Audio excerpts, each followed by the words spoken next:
Hello everyone, আসসালামু আলাইকুম। মেঘালিস কুকিংয়ে তোমাদের সবাইকে স্বাগতম। আজকে আবার হাজির হয়ে গেলাম নতুন একটি রেসিপি নিয়ে। স্যুপ নুডলস কিভাবে রান্না করা যায় সেই রেসিপিটি তোমাদের দেখাবো। চলো তাহলে ভিডিওটি শুরু করা যাক। ভিডিওটি ভালো লাগলে অবশ্যই লাইক কমেন্ট সাবস্ক্রাইব করে দিও, যাতে করে বেল বাটনটি অন করে রেখো, যাতে করে আমি ভিডিও ছাড়লে তোমাদের কাছে নোটিফিকেশন যেতে পারে। প্রথমে চুলাটা অন করে প্যানে দিয়ে দিচ্ছি 2 টেবিল স্পুন রান্নার সয়াবিন তেল। তেলটা গরম হয়ে আসলে দিচ্ছি একটু রসুন কুচি। রসুনটাকে ব্রাউন কালার করে ভেজে নিব। ভাজা হয়ে গেলে দিচ্ছি 2টা মরিচ কুচি আর একটা পেঁয়াজ কুচি। মরিচ পেঁয়াজগুলিকে ভালো করে ভেজে নিব।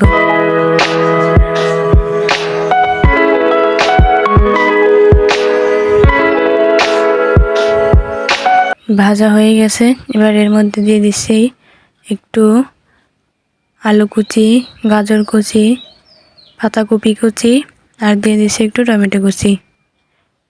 সবগুলো উপকরণকে আবারও ভালো করে তেলে ভেজে নিব। দিয়ে দিচ্ছি পরিমাণ মতো লবণ।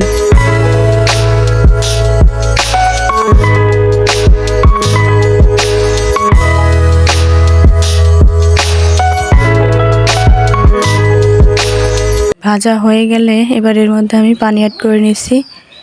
একটা নুডলসের জন্য আমার পানি লাগবে 2.5 কাপ। এখানে আমি 2.5 কাপ পানি অ্যাড করে নিচ্ছি। ঢাকনা দিয়ে ঢেকে বলক তোলা পর্যন্ত অপেক্ষা করে নিব।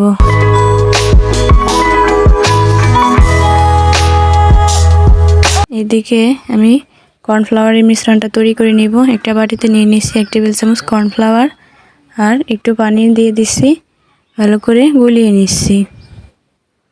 কর্নফ্লাওয়ারের মিশ্রণটা তৈরি হয়ে গেছে। এই তো এদিকে আমার সবজিগুলোর মধ্যে বলক চলে আসছে। ঢাকনাটা খুলে এর মধ্যে নুডলস আর নুডলসের যে মশলাটা থাকে সেটা অ্যাড করে নিচ্ছি।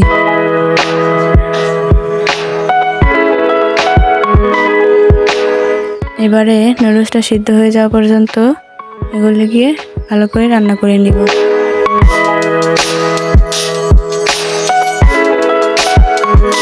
নুডলসটা ভালো করে সিদ্ধ হয়ে গেছে আর রান্নাটাও প্রায় শেষের দিকে, দেখতেই পাচ্ছেন।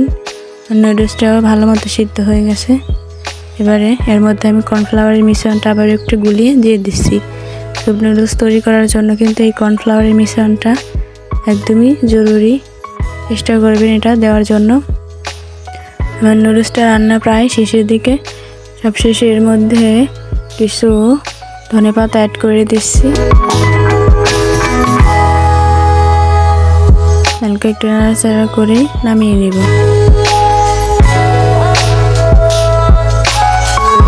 এই তো আমার স্যুপ নুডলস রান্না করা শেষ। এবার আমি পরিবেশন করছি। সুন্দর, দেখতেই পাচ্ছেন আমার স্যুপ নুডলসটা তৈরি হয়ে গেছে। খুব সহজেই ঝটপট 5 মিনিটে কিন্তু আপনারা এই হেলদি আর মজাদার স্যুপ নুডলসটা তৈরি করে খেতে পারেন। বাচ্চাদের স্বাস্থ্যের জন্য এটা কিন্তু খুব জরুরি আর দরকার।